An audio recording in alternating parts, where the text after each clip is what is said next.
Hey guys.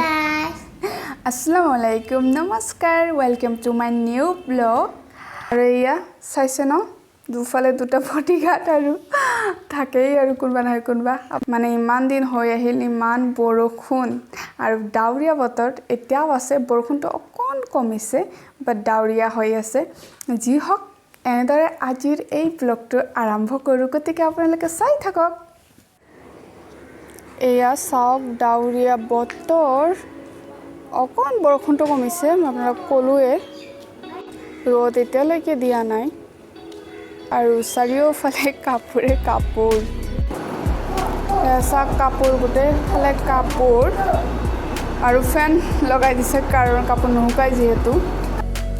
আৰু মায়ে ৰন্ধা বঢ়া কৰি আছে হ'লে এয়া খাৰ ৰেডি হৈ গৈছে খাৰ বনাইছে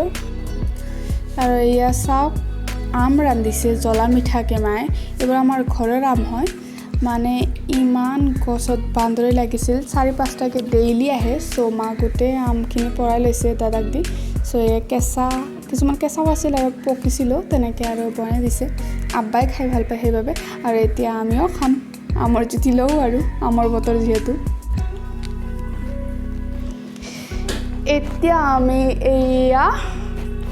আম ৰন্ধা খাম জ্বলা আৰু মিঠা আপোনালোকে মিঠাইৰেও বনাব পাৰে মিঠাটো বা চেনিৰেও খাব পাৰে আজি মই ৰেচিপিটো আগবঢ়া নাই বাকী পিছত ট্ৰাই কৰিম দিবলৈ আপোনালোকক আৰু আমৰ বতৰ যিহেতু গতিকে কিমানো একেধৰণে খাব বেলেগ বেলেগ কিবা বনায়ো খাবলৈ মন যায় না সেয়াই আৰু সঁচাকৈ বহুত ভাল লাগে কেতিয়াবা খাবচোন বনাই মই ৰেচিপিটো আগবঢ়াম বাৰু এইবাৰ যদি নোৱাৰো নেক্সট বাৰ ট্ৰাই কৰিম কাৰণ এতিয়া এনেও আমাৰ গছতো আম নাই আৰু আম এনেও নাই তেনে গোটেইটো পকাৰে ভাল নাই তথাপি চাওক এয়া আমাৰ ঘৰৰ আলহী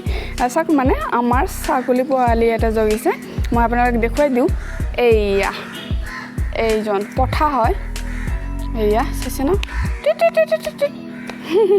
চাইছে কিমান দৌৰি থাকে এয়া চাওক বিস্কুট খুৱাই আছে আৰু এয়া খেলি আছে চাওক চাওক এয়া কলাত লৈছে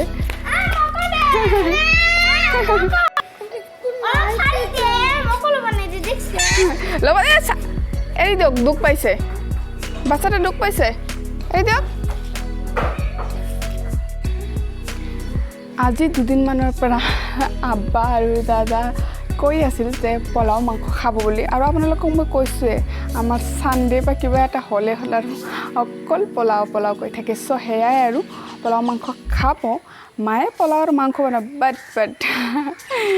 মায়ে ৰ'জখিনি মোক বনাবলৈ ক'লে আৰু মাতাজীৰ হুকুম চাৰাখপৰ সেয়াই আৰু মই বনাম ৰ'জখিনি আৰু আজি অলপ বেলেগ ধৰণৰ মই বনাম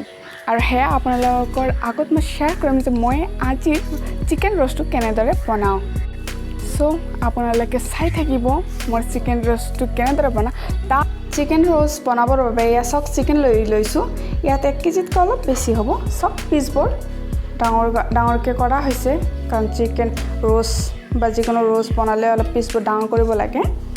সৰুকৈ কৰিব পাৰিব এইপিনে নিমখ লৈ লৈছোঁ আৰু এয়া চব আদা পেষ্ট আৰু ভিনেগাৰ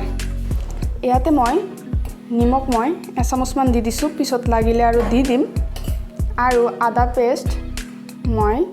2 চামুচমান দিম 1 কেজি চিকেনত মই 2 চামুচ দিম আৰু আপোনালোকে যদি বিচাৰে আৰু অলপ দিব পাৰিব বেছি নিদিব আপোনালোকে মনত ৰাখিব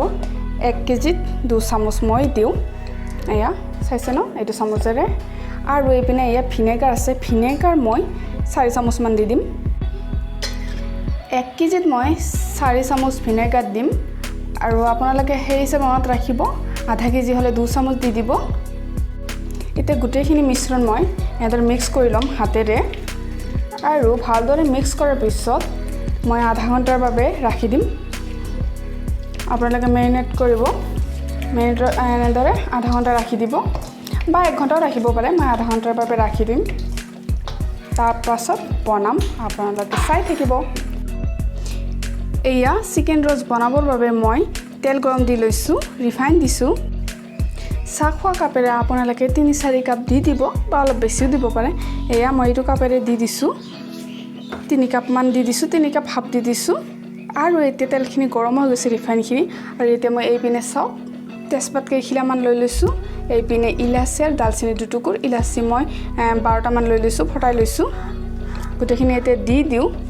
ৰিফাইনখিনি গৰম হৈছে অলপ 10 মিনিট মান লৰাই দিব এয়া মাংস ৰেডি আৰু এয়া পিঁয়াজ চাওক 1 কেজি চিকেনত আপোনালোকে মিনিমামটো 600 গ্ৰাম মান পিঁয়াজ ল'বই আৰু বেছি ল'ব পাৰে কাৰণ যিমান পিঁয়াজ দিব সিমানে গ্ৰেভি হ'ব আৰু খাবলৈ ভাল লাগে এয়া 10 ছেকেণ্ডমান লৰাই দিলে এতিয়া মই ৰিফাইনখিনি দি দিছোঁ পিঁয়াজ গোটেইখিনি মই 600 গ্ৰাম মান লৈ লৈছোঁ সৰি ইয়াতে 600 নহয় 700 গ্ৰাম আছে এতিয়া এইখিনি মই হাই ফ্লেম কৰি দিম কাৰণ পিঁয়াজ ভাজোতে বহুত বেছি সময় লাগে সেইবাবে মই হাই ফ্লেমত এইখিনি মই ফ্ৰাই কৰি ল'ম ৰঙচুৱা হোৱালৈকে মই ফ্ৰাই কৰিম হাই ফ্লেমতে পিঁয়াজখিনি এয়া পিঁয়াজখিনি মোৰ ভজা হৈ গ'ল ৰঙচুৱা হৈ গৈছে আপোনালোকে দেখিব পাৰিছে এতিয়া মই এই মেৰিনেট কৰি ৰখা মাংসখিনি দি দিছোঁ আৰু ভালদৰে লৰাই দিব মাংসখিনিত মই পানী এতিয়াই নিদিওঁ কাৰণ মাংস যিহেতু পানী উঠে আৰু মই মিডিয়াম ফ্লেমত এইখিনি সিজিবলৈ দিম ঢাকি দিম অলপ পাছত আপোনালোকে চাই ল'ব লৰাই দিব এয়া চাওক 5 মিনিট মান ঢাকনিৰে ঢাকি দিছিলোঁ এতিয়া মই লৰাই দি আছোঁ চাইছে ন পানী অলপ ওলাই আছে আৰু চাওক বহুত সাৱধানেৰে লৰাই দিব কাৰণ যিহেতু মই মাংসখিনি ভজা নাই আজি অলপ মই বেলেগ ধৰণে বনাই দেখুৱাই আছোঁ আগৰ মোৰ ভিডিঅ' দিয়া আছে চেনেলত আপোনালোকে চাব পাৰিব তাত মই ফ্ৰাই কৰিহে বনাইছিলোঁ বাট আজি মই ফ্ৰাই কৰি বনোৱা নাই কাৰণ ফ্ৰাই কৰিলে সময় বেছি লাগে তেলো বেছি লাগে আৰু কেতিয়াবা এনেদৰে বনাবচোন ঝটপট হৈ যাব যদি টাইম নাথাকে বহুত বেছি যেতিয়া বনাব লগা হয় ৰ'জ তেনে ক্ষেত্ৰত বেছিকৈ ভজা হয় কাৰণ ভাঙি যায় মাংসখিনি মই 12 মিনিটমান এনেদৰে সিজাই ল'লোঁ আৰু এতিয়া মই 1 কাপমান পানী দি দিছোঁ আৰু 10 মিনিটমান মই সিজাই ল'ম ভালদৰে লৰাই দিব লৰাই দি ঢাকনি ঢাকি দিব এবাৰ দুবাৰ মাজে মাজে লৰাই দিব পানী দিয়াৰ পাছত মই আৰু 7-8 মিনিটমান এনেদৰে সিজাই ল'লোঁ চাওক তেল বিৰিঙি আছে চিকেন ৰ'ষ্টটোত অকণমান তেল সেইবাবে বেছি দিব লাগে আৰু পিঁয়াজ কাৰণ গ্ৰেভি থাকিলে ভাল লাগে গ্ৰেভিখিনি বহুত টেষ্টি হয় আৰু এতিয়া মই টমেটো চচ দি দিছোঁ কালাৰটো ভাল হ'ব আৰু খাবলৈ বহুত ভাল লগা হ'ব সেয়াই আৰু ভালদৰে লৰাই দিব টমেটো চচখিনি দিয়াৰ পাছত মই আৰু 4-5 মিনিটমান এনেদৰে হ'বলৈ দিম মিডিয়াম টু ল' ফ্লেমত আৰু আপোনালোকে যদি জ্বলা খায় তেতিয়াহ'লে 1/2 চামুচমান জলকীয়া গুড়ি নাইবা জালুক গুড়ি দিব পাৰে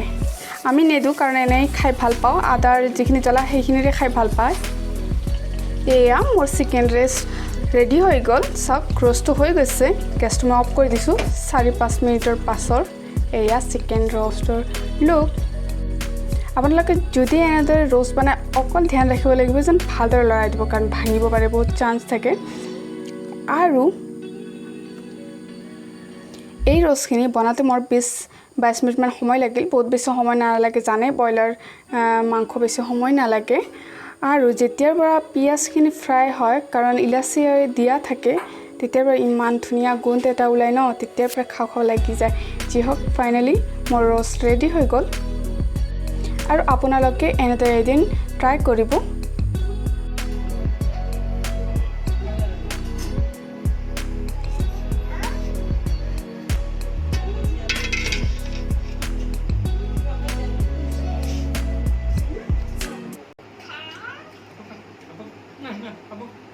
খুৱাই দিয়ক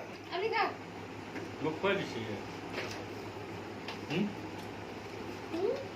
খুৱাই দিছে আপুনি হে গাইজ আমি এই মাত্ৰকে ভাত চাত খাই আহিলোঁ গোটেইখিনি কাম কৰি ল'লোঁ এতিয়া আৰু খাই লৈ ভাবিলোঁ অলপ আপোনালোকৰ ওচৰলৈ আহোঁ বুলি আজি আপোনালোকক তো দেখুৱাইছিলোঁ যে পোলাও আছিল পোলাও মাংস আৰু সানডে বুলি হ'লে আৰু লাগেই আমাৰ সেয়া আৰু পোলাও আৰু মাংসখিনি মায়ে বনাইছিল আৰু ৰ'ষ্টখিনি মই বনাইছিলোঁ আজি কেনেকুৱা লাগিছে পোলাও মাংস খাই বহুত ভাল লাগিছে আৰু ৰ'ষ্টটো খাই কেনেকুৱা লাগিছে বহুত ভাল লাগিছে মই বনাইছিলোঁ না যি হওক এনেদৰে আমি খাই লৈ ল'লোঁ আপোনালোকক অলপ অলপ দেখুৱাইছোঁ আৰু এতিয়া ৰাতি 11:30 হৈয়ে আহিল গতিকে আজিৰ মোৰ এই ব্লগটো ইয়াতে শেষ কৰিছোঁ ৰাতিও হ'ল যিহেতু শুবও লাগিব চ' আকৌ লগ পাম নতুন ভিডিঅ'ৰ সৈতে তেতিয়ালৈকে আজিলৈ আহিছোঁ Bye bye. Good night.